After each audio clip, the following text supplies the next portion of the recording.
नमस्कार, मैं हूं आपके साथ हिमानी नैथानी। भीषण गर्मी के साथ बिजली संकट ने दिल्ली वालों को बेहाल कर दिया है। बिजली कटौती की बढ़ती समस्या को लेकर आज उपराज्यपाल नजीब जंग ने आला अधिकारियों और बिजली वितरण कंपनियों के सीईओ के साथ उच्च स्तरीय बैठक की। उपराज्यपाल ने बैठक में बिजली संकट से निपटने के लिए तुरंत ठोस कदम उठाने के निर्देश दिए। उपराज्यपाल ने लोगों से सहयोग और बिजली बचाने की अपील भी की। इस बीच दिल्ली में इस बार गर्मी ने सारे रिकॉर्ड्स तोड़ दिए हैं। आज दिल्ली में 62 साल का सबसे गर्म दिन दर्ज किया गया। जी हां, 62 साल का। पालम में अधिकतम तापमान 47.8 डिग्री सेल्सियस रिकॉर्ड किया गया। दिल्ली में चिलचिलाती गर्मी और दूसरी तरफ घरों में बत्ती गुल। भीषण गर्मी के दिनों में बिजली संकट ने दिल्ली वालों की मुश्किलें और बढ़ा दी हैं। दिल्ली के उत्तम नगर में रहने वाले लोग 5 घंटे तक की बिजली कटौती झेल रहे हैं। इतनी गर्मी है, बाहर भी नहीं चैन मिलता है, इतना धूप है तेज, अंदर भी वही हाल है। कभी लाइट आती है, कभी लाइट जाती है। यहाँ तो और बुरा हाल है। टेम्परेचर आप देख रहे हैं कि 47-48 जा रहा है और लाइट की कटौती बहुत ज्यादा हो गई है। दिल्ली में बिजली कटौती की समस्या के समाधान के लिए उपराज्यपाल नजीब जंग ने रविवार को अधिकारियों के साथ विशेष बैठक की। बैठक में मुख्य सचिव, प्रमुख सचिव पावर, ट्रांसको के आला अधिकारी और बिजली वितरण कंपनियों के सीईओ मौजूद थे।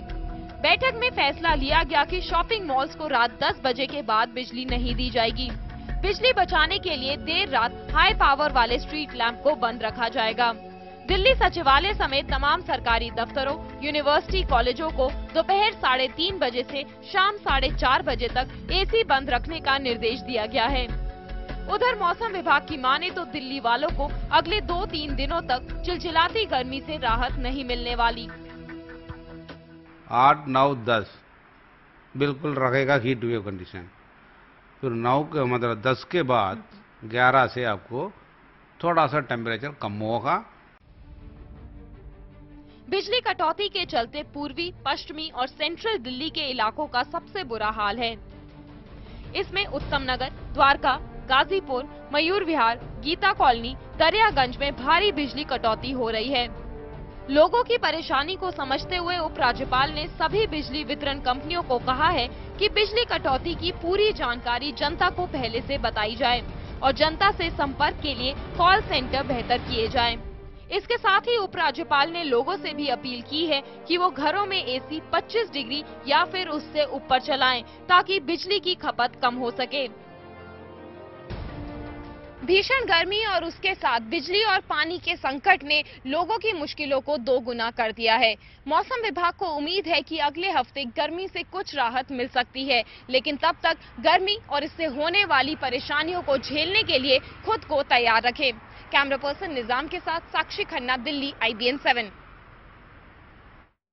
और दिल्ली में इस बिजली संकट पर चर्चा के लिए हमारे साथ कुछ खास मेहमान इस वक्त जुड़ चुके हैं। दिल्ली से हमारे साथ बीजेपी नेता विजेंद्र गुप्ता इस वक्त हमारे साथ जुड़े हैं। साथ ही साथ कांग्रेस की स्पोक्स पर्सन बरखा सिंह हमारे साथ इस वक्त इस चर्चा में जुड़ चुकी हैं। आगे हमारे साथ जुड़ेंगे दिल्ली में ऊर्जा और वित्त सचिव रहे शक्ति सिन्हा, जिनसे हम करेंगे विस्तार से चर्चा। सबसे पहले मैं यहाँ पर विजेंद्र गुप्ता जी का रुख करना चाहूंगी। विजेंद्र गुप्ता जी, हालांकि आम आदमी पार्टी का हमारे साथ यहाँ पर कोई नुमाइंदा नहीं है, लेकिन चलिए वो तो चले गए, अब किसकी जिम्मेदारी बनती है, आपको क्या लगता है?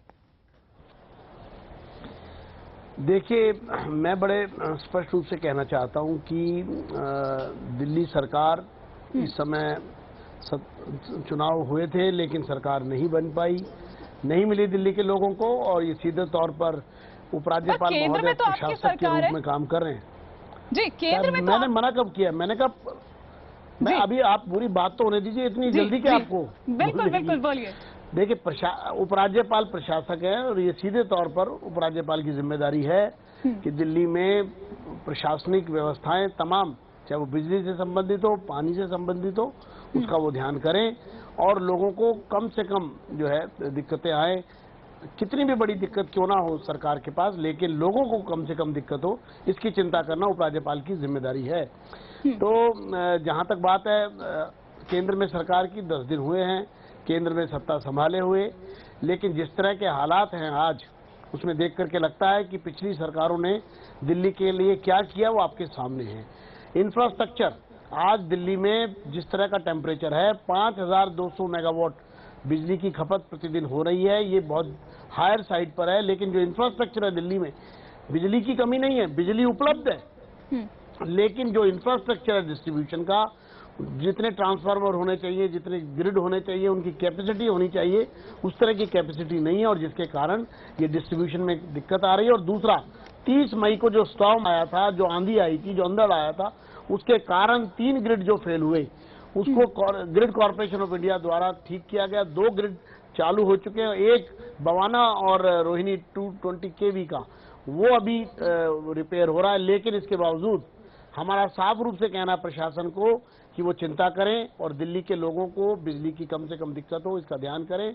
लेकिन कांग्रेस के 15 साल के शासन में दिल्ली की जनता को बिजली के मामले में क्या दिया गया, और 49 दिन विजेंद्र जी देखिए, आम आदमी की पार्टी प्रत्यारोप का दौर तो आगे चलता रहेगा, लेकिन मैं इस डिस्कशन को सिर्फ यही आरोप प्रत्यारोप में नहीं खत्म करना चाहती हूँ, क्योंकि गर्मी से बेहाल है लोग और उनकी चिंता। आप कह रहे हैं कि अभी आए हैं, 10 दिन हुए हैं, लेकिन जो तूफान की हम बात करें 30 तारीख को आया था और अब तो बीत गए हैं, 7-8 दिन बहुत होते हैं। चलिए, बरखा सिंह जी भी हमारे साथ जुड़ी हुई हैं। बरखा सिंह जी, सिर्फ बीजेपी ही नहीं बल्कि अगर हम बात करें कांग्रेस पर भी आरोप लगा रहे हैं। अभी कल ही अरविंद केजरीवाल ने दोबारा कहा ये सारा ठीकरा आप ही के सर पर फोड़ रहे हैं। वो उन्होंने कहा हमने तो सितंबर तक वो सब्सिडी जो सुनिए, सबसे बड़े दोषी तो अरविंद केजरीवाल खुद हैं।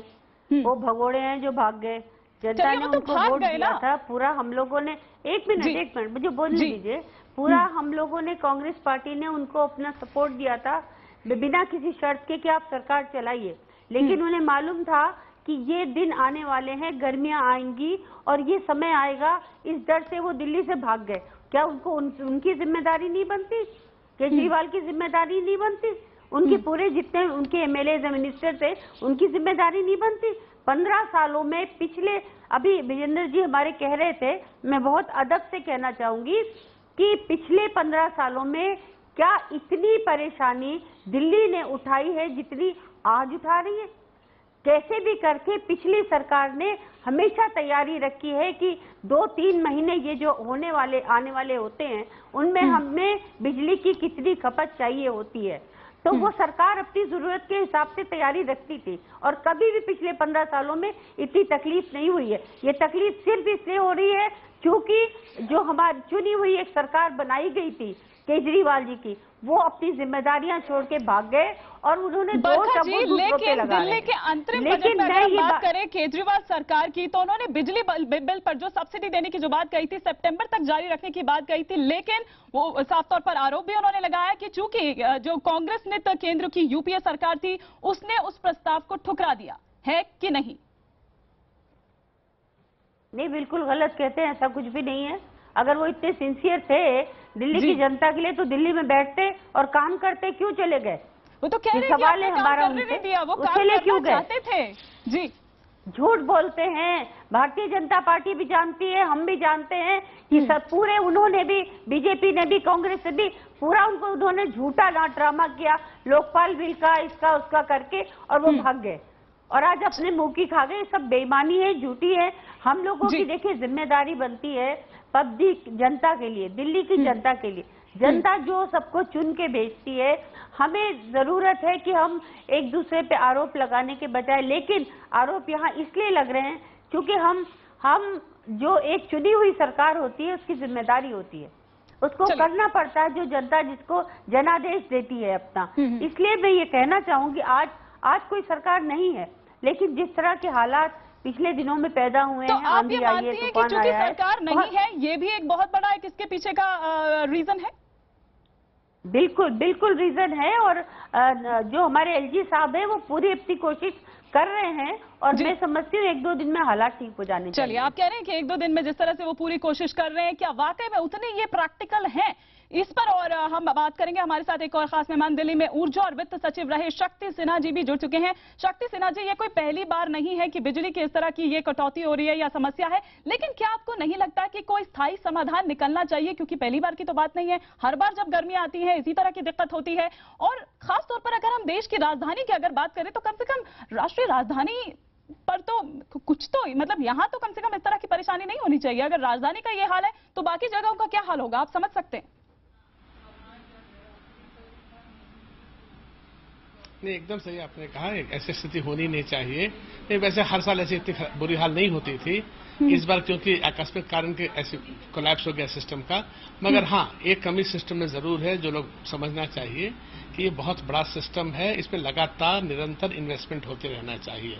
ट्रांसफार्मर्स का लाइफ होता है, सब स्टेशन का लाइफ होता है, वायर्स का लाइफ होता है, निरंतर इस पर इन्वेस्ट करते रहना चाहिए।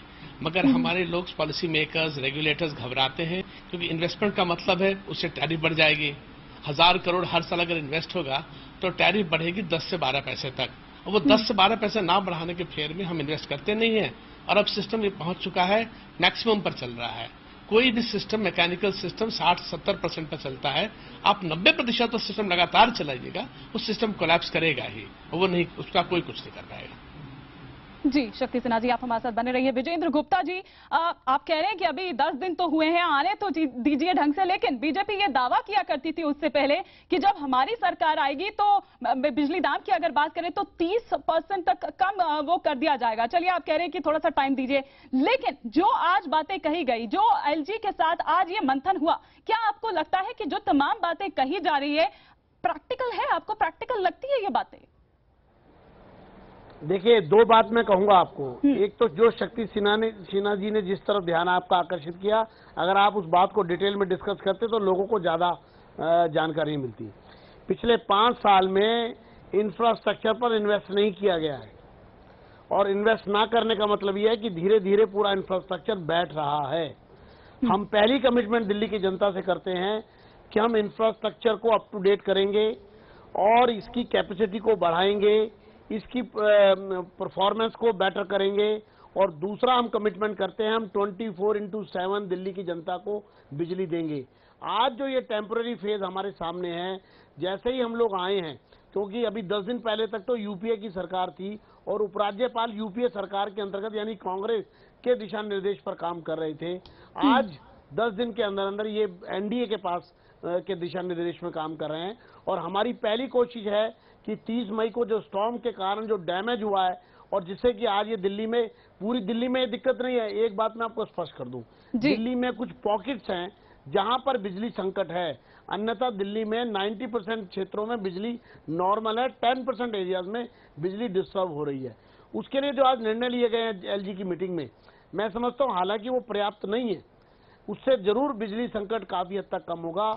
लेकिन हमारा साफ कहना है कि 24/7 दिल्ली में बिजली आनी चाहिए, और ये बीजेपी की कमिटमेंट है। दिल्ली में हो सकता है आने वाले दिनों में चुनाव हो, नई सरकार बनेगी दिल्ली की, और भारतीय जनता पार्टी बहुमत में आएगी, ऐसा हमारा मानना है।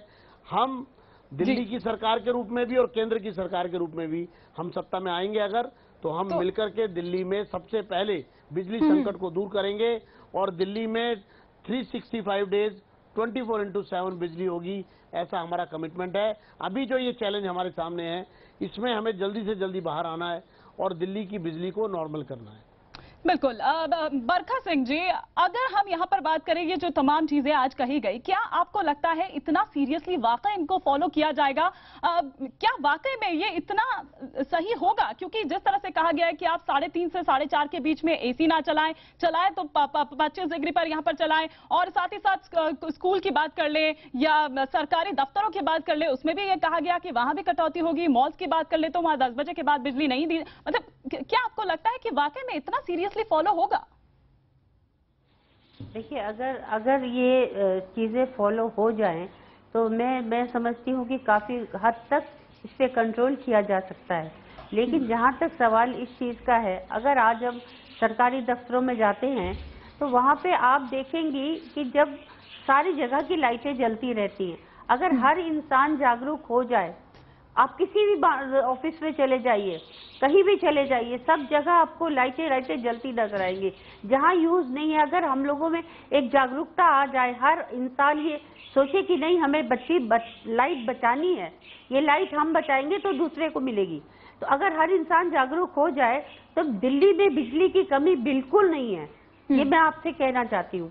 लेकिन अगर इसको कायदे से, आज जैसा कि एलजी साहब ने मीटिंग करी है और इन चीजों पे अगर उन्होंने जोर दिया और ठीक से लागू किया गया, तो मैं समझती हूँ कि काफी हद तक बिजली पे कंट्रोल होगा। लेकिन जहाँ तक सवाल ये है कि 3 बजे से और 5 बजे तक एसी का बंद करना, ये शायद नामुमकिन होगा। मैं नहीं समझती हूँ कि ऑफिसेज वाले जो हैं, जो कि बत्ती और लाइट जली हुई छोड़ के चले जाते हैं। मैं अपने ऑफिस की बात करती हूँ। बिल्कुल, गर्मी देखिए कितना कहर अपना बरपा रही है। आज ही अगर हम बात करें तो 62 साल का सबसे गर्म दिन है जो कि रिकॉर्ड किया गया है। 47 डिग्री से भी पार जा चुका है। पालम में ये रिकॉर्ड दर्ज किया गया है। शक्ति सिन्हा जी, ये ठीक है कि बरका सिंह जी ये बात सही कह रही है कि हम सिर्फ अपनी ना सोचे, दूसरे की भी सोचे कि दूसरों को भी वो बिजली मिल सके, लेकिन क्या कोई और ऑप्शन नहीं था? क्या कुछ और नहीं हो सकता था ऐसे टाइम में जब हम देख रहे हैं कि गर्मी इतना अपना कहर बरपा रही है? हम कुछ एग्जाम्स की अगर बात करें, कॉम्पिटिटिव एग्जाम्स की अगर बात करें, तो ऐसा टाइम वो भी है जब ये समय है। कैसे कोई तैयारी करेगा? बिजली ही समस्या नहीं है, उसके बाद पानी की भी इस वजह से समस्या हो रही है। नहीं, देखिए ये शॉर्ट टर्म में कुछ नहीं हो सकता है। हाँ, जो टावर्स गिरे हैं वो रिपेयर किए जाएं, जहां जहां ट्रांसफार्मर्स नॉकआउट हो गया है उसको रिपेयर किया जाए, बैक ऑन लाइन लिया जाए, वो तो शॉर्ट टर्म हो ही जाएगा। मगर ऐसे सीरियस प्रॉब्लम्स जो, जैसे मैंने कहा, ये इन्वेस्टमेंट की बात है, सिस्टम की बात है। अब आप गाड़ी को कितना घींच सकते हैं, तो इसीलिए जहां शॉर्ट टर्म में जो, जैसे मैंने कहा, जो स्टॉर्म के चलते पिलियंस गिरे हैं या ट्रांसफार्मर नॉकआउट हुए हैं, उनको ऑनलाइन आना चाहिए, जरूर आना चाहिए। मेरे ख्याल से जल्दी आ जाएगा। पर जिस तरह डिमांड दिल्ली का बढ़ते जाता है, जिस तरह एसी का डिमांड बढ़ते जा रहा है, मेरे ख्याल से जब तक आप सिस्टम को मजबूत ना करेंगे, उसमें नए इन्वेस्टमेंट नहीं लाएंगे, नए ट्रांसफार्मर नहीं लगाएंगे, सब स्टेशन की कैपेसिटी नहीं बढ़ाएंगे, ऑल्टरनेट रूट्स ऑफ कन्वेइंग बिजली नहीं लगाएंगे, तब जो तकलीफ बढ़ती जाएगी, हर साल बढ़ेगी। क्योंकि शहर बढ़ रहा है, आबादी बढ़ रही है, हम लोग खर्च ज्यादा कर रहे हैं। पहले घर में एसी नहीं होता था, अब 1 एसी है, 2 एसी है। तो ये निरंतर जब डिमांड हमारा बढ़ते जाएगा, तो साथ साथ हमको सिस्टम को भी स्ट्रेंथन करते जाना पड़ेगा। नहीं तो आज नहीं तो कल दोबारा ऐसा प्रॉब्लम जरूर आएगा। बिल्कुल। और ये जो डिमांड बढ़ रही है, आखिर किस तरह से फिर इसका निपटा जाएगा, या जिस ओर विजेंद्र जी इशारा कर रहे थे, हम उस पर भी आगे बात करेंगे। लेकिन फिलहाल हमें यहाँ पर रुकना होगा एक छोटे से ब्रेक के लिए। हमारे तमाम खास मेहमान हमारे साथ लगातार बने हुए हैं।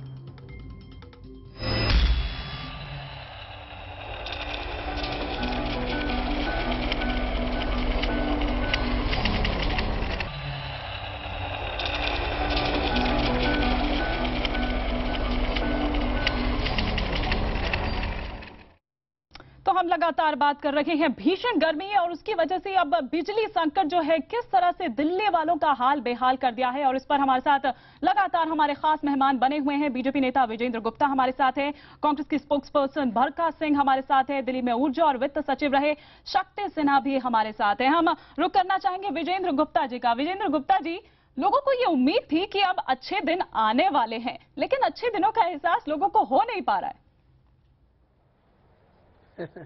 आपका सवाल बहुत ही बेतुका लग रहा है, मैं माफी चाहूंगा जी। मैंने जैसा पहले भी आपके प्रश्न का जवाब दिया था, और निश्चित रूप से सत्ता परिवर्तन हुआ है केंद्र में, इसमें कोई दो राय नहीं है। और हमारी सरकार ने आते ही अपनी जिम्मेदारी को समझते हुए ग्रिड कॉर्पोरेशन ऑफ इंडिया ने, जिसका सीधा संबंध दिल्ली की सरकार से नहीं है, और दिल्ली ये बिजली संकट दिल्ली में है, और दिल्ली की सरकार में इस नहीं, सिर्फ दिल्ली में ही नहीं है, बाकी जगहों पर भी है। विजेंद्र जी, ऐसा नहीं है कि सिर्फ दिल्ली में ही ये संकट है, बाकी जगहों में भी ये संकट। अभी आप अगर आप ठीक है कि हम यहाँ दिल्ली की बात कर रहे हैं, बिल्कुल अगर आप पूरे देश में संकट करेंगे तो वो भी मैं बता सकता हूँ। जो 30 मई का स्टॉर्म आया था, उससे नॉर्दर्न जो रेंज है अपना ये ग्रिड का, इसमें 18 से 20 ग्रिड जो है बैठ गए थे, 18 से 20 स्थानों पर। और पूरी तरह से ग्रिड कॉर्पोरेशन ऑफ इंडिया की जिम्मेदारी बन गई थी उन तमाम, हमारे जो नए मंत्री हैं पावर मिनिस्टर, मेरी कल उनसे बड़ी डिटेल डिस्कशन हुई है, और उन्होंने बताया कि हमने 100 टावर्स का ऑर्डर किया है, क्योंकि हम देख रहे हैं कि ये जो बिजली संकट आता है इस तरह के एक नेचुरल रीजंस के कारण, कोई आंधी आती है, तूफान आता है या कोई और, तो हम इंडिया में किसी भी जगह पर इस तरह का बिजली संकट आए तो हम एकदम इमरजेंसी फायर ब्रिगेड की तरह वहां रश करें और पूरी स्थिति को गवर्नमेंट ऑफ इंडिया कंट्रोल करे, चाहे वो स्टेट सब्जेक्ट है, चाहे वो प्रदेश की जिम्मेदारी है, लेकिन केंद्र भी उसमें अपनी जिम्मेदारी का निर्वाह करे। तो ये पहली बार ऐसा हो रहा है कि दिल्ली के बिजली संकट में केंद्र अपनी जिम्मेदारी का निर्वाह कर रहा है। खुद जो लेफ्टिनेंट गवर्नर हैं वो केंद्र के डायरेक्ट एक्शन के और डायरेक्शंस पर इस पूरी संकट पर दिन और रात काम कर रहे हैं। आज रविवार को भी मीटिंग हो रही थी, कल 4 बजे चीफ सेक्रेटरी ने मीटिंग बुलाई थी, और कल मेरी पावर सेक्रेटरी से भी बात हुई। उन्होंने बताया कि दिल्ली में बिजली संकट नहीं है। मैं एक बात स्पष्ट की, बिजली की सप्लाई दुरुस्त है, लेकिन जो अभी शक्ति सिन्हा कह रहे हैं, जो इंफ्रास्ट्रक्चर है वो इतना कमजोर हो चुका है कि वो जैसे ही दिल्ली में बिजली की खपत बढ़ती है, वो इंफ्रास्ट्रक्चर उसके आगे छोटा हो जाता है, बोना हो जाता है। यानी बिजली तो है, उसकी रिक्वायरमेंट भी है, लेकिन उसके बीच की जो कड़ी है डिस्ट्रीब्यूशन, उसमें कहीं ना कहीं कमी है और उसको दुरुस्त करने की जरूरत है। और वो 10 दिन में दुरुस्त नहीं हो सकता, वो 5 दिन में दुरुस्त नहीं हो सकता। उसके लिए एक रोड मैप बनाना पड़ेगा और उसके लिए ट्रांसफार्मर नए लगाने पड़ेंगे, उसके लिए नए केबल्स लगाने पड़ेंगे, नए ग्रिड, नए टावर्स खड़े करने पड़ेंगे और उसके लिए एक समय चाहिए, समय। और मैं ये समझता हूं, लेकिन आज हमारे सामने जो संकट है, हमको उसको फायर ब्रिगेड की तरह निपटना है। इसलिए grid corporation of India Delhi में काम कर रहा है, रोहिणी वाले टावर पर भी काम कर रहा है, ग्रिड पर भी काम कर रहा है और जल्दी से जल्दी ये पूरा सिस्टम टेम्पररी बेसिस पर ही एक बार करेक्ट हो। और दिल्ली में जिन जिन स्थानों पर, मैंने फिर रिपीट कर रहा हूं, मैं दिल्ली की जनता को बताना चाहता हूं, ऑन रिकॉर्ड बताना चाहता हूं, ये बिजली संकट पूरी दिल्ली में नहीं है, ये 10% स्थानों पर हो सकता है। 90% दिल्ली आज भी इन हालातों में, जो बेकाबू हुए हालात थे, उस पर काबू पाया गया और 90% दिल्ली को दुरुस्त कर दिया गया है और वहां पर बिजली जो है बिना किसी रुकावट के आ रही है। चलिए, शुक्रिया करना चाहेंगे हम विजेंद्र गुप्ता जी का भी और उम्मीद करेंगे जिस तरह से वो बोल रहे हैं तो अब आने वाले टाइम में कुछ अच्छे दिनों का एहसास जरूर होगा। शुक्रिया विजेंद्र गुप्ता जी हमारे साथ इस चर्चा में जुड़ने के लिए। बरखा सिंह जी आपका भी शुक्रिया और साथ ही साथ शक्ति सिन्हा आपका भी शुक्रिया हमारे साथ इस चर्चा में जुड़ने